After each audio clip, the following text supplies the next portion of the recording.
अथ सुन्दरकाण्डम्।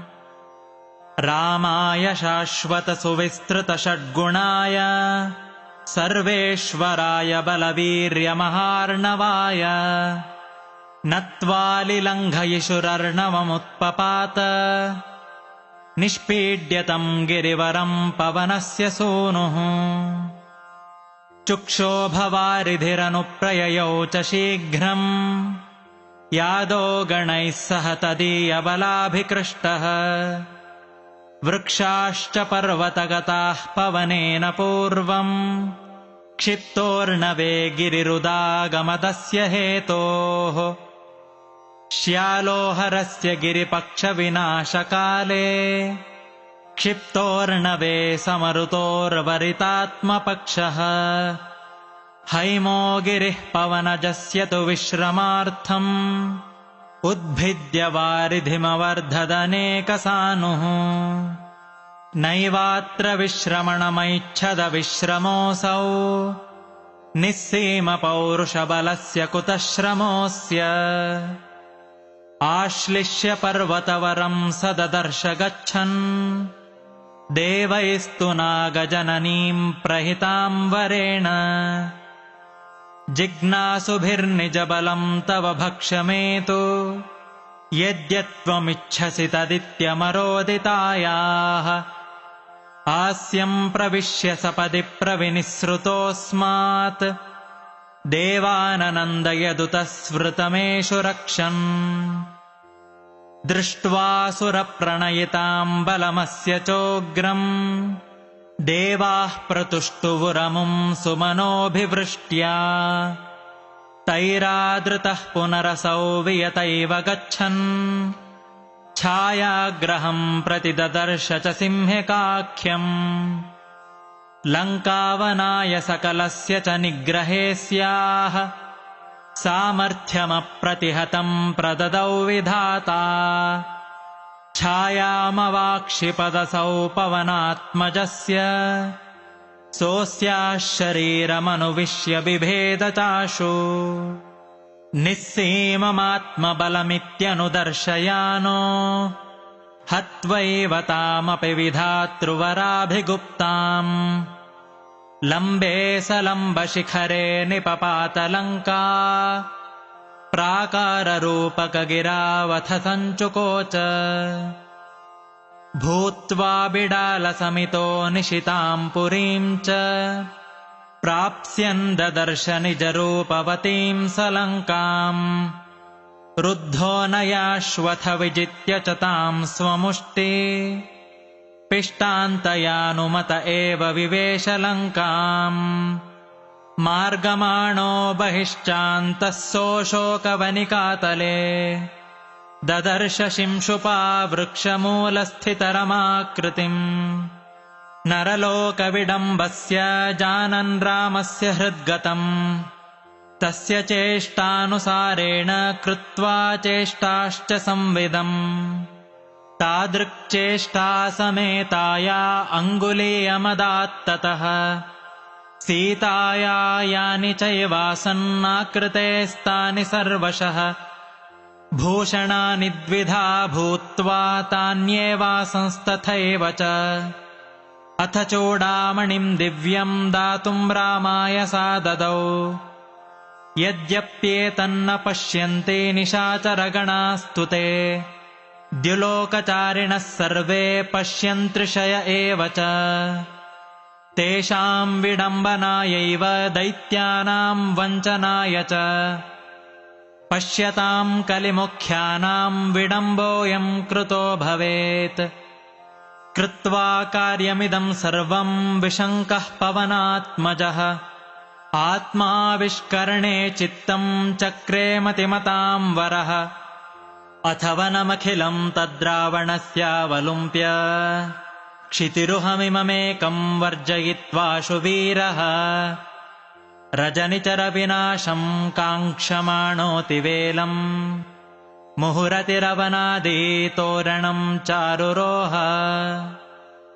अथाशृणोद्दशाननः कपीन्द्रचेष्टितं परम् दिदेश किङ्करान् बहून् कपिर्निगृह्यतामिति समस्तशो विमृत्यवो वराद्धरस्य किङ्कराः समासदन्महाबलम् सुरान्तरात्मनोऽङ्गजम् अशीतिकोटियूथपम् पुरःसराष्टकायुतम् अनेकहेतिसङ्कुलम् कपीन्द्रमावृणोद्बलम् समावृतस्तथायुधैः सताडितश्च तैर्भृशम् चकारतान् समस्तशस्तलप्रहारचूर्णितान् पुनश्च मन्त्रिपुत्रकान् सरावणप्रचोदितान् ममर्दसप्तपर्वतप्रभान्वराभिरक्षितान् बलाग्रगामिनस्तथा सशर्ववाक्सु गर्वितान् निहत्य सर्वरक्षसाम् तृतीयभागमक्षिणोत् अनौपमम् हरेर्बलम् निशम्य राक्षसाधिपः कुमारमक्षमात्मनः समम् सुतम् न्ययोजयत् स सर्वलोकसाक्षिणः सुतम् शरैर्ववर्षः शितैर्वरास्त्रमन्त्रितैर्न चैनमभ्यचालयत् समण्डमध्यगासुतम् समीक्ष्य रावणोपमम् तृतीय एष चांशको बलस्य हीत्यचिन्तयत् निधार्य एव रावणः स राघवाय नान्यथा यदीन्द्रजिन्मया हतो न चास्य शक्तिरीक्ष्यते अतस्तयोः समो मया तृतीय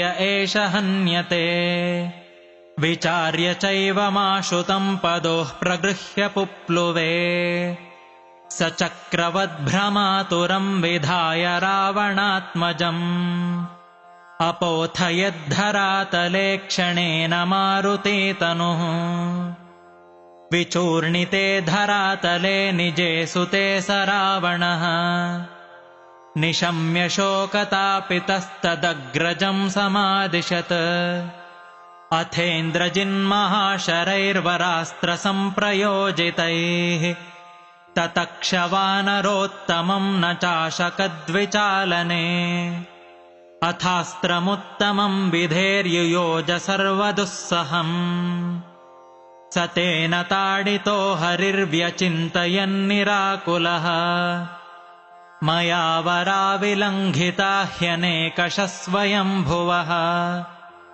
समाननीय एव मे ततोऽत्र मानयाम्यहम् इमे च कुर्युरत्र किम् प्रहृष्टरक्षसाम् गणाः इतीह लक्ष्यमेव मे स रावणश्च दृश्यते इदम् समीक्ष्य बद्धवत् स्थितम् कपीन्द्रमाशुते बबन्धुरन्यपाशकैर्जगाम चास्त्रमस्य तत् अथ प्रगृह्यतम् कपिम् समीपमानयंश्च ते निशाचरेश्वरस्य तम् सपृष्टवांश्च रावणः कपे कुतोऽसि कस्य वा किमर्थमीदृशम् कृतम् इतीरितः स चावदत् प्रणम्य राममीश्वरम् अवैहि दूतमागतम् दुरन्तविक्रमस्य माम् रघूत्तमस्य मारुतिम् कुलक्षये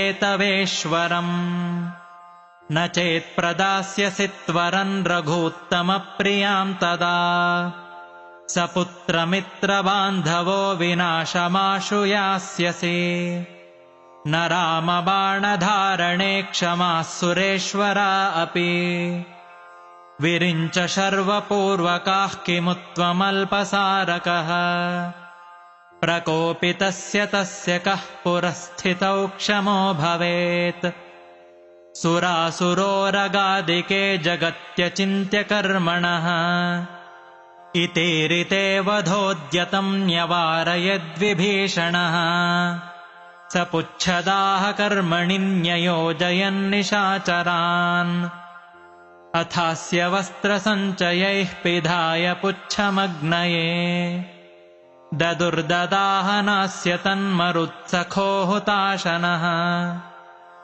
ममर्ष सर्वचेष्टितं स रक्षसां निरामयः बलोद्धतश्च कौतुकात् प्रदग्धुमेव तां पुरीम् ददाह चाखिलां पुरीं स्वपुच्छगेन वह्निना कृतिस्तु विश्वकर्मणोऽप्यदह्यतास्य तेजसा सुवर्णरत्नकारितां स राक्षसोत्तमैः सह प्रदह्य सर्वतः पुरीं मुदान्वितो जगर्ज च स रावणं सपुत्रकं तृणोपमं विधाय च तयोः प्रपश्यतोः पुरीं विधाय भस्मसाद्ययौ विलङ्घ्य चार्णवं पुनः स्वजातिभिः प्रपूजितः प्रभक्ष्य वानरेषितुर्मधुप्रभुं समेयिवान् रामं